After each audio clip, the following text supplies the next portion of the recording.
महाराष्ट्रामध्ये काश्मीर येथील पहलगाम येथे दहशतवाद्यांनी जो पर्यटकांवर जो हल्ला केलेला आहे, ते पूर्ण आपल्या अख्खा भारतामध्ये ते दुःखद घटना घडलेली आहे.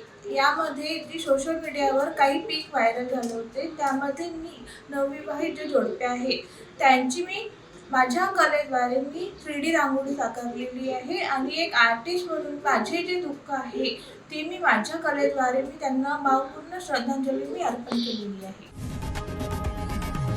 लोकशाही मराठी ऐका, पहा, जागरूक रहा.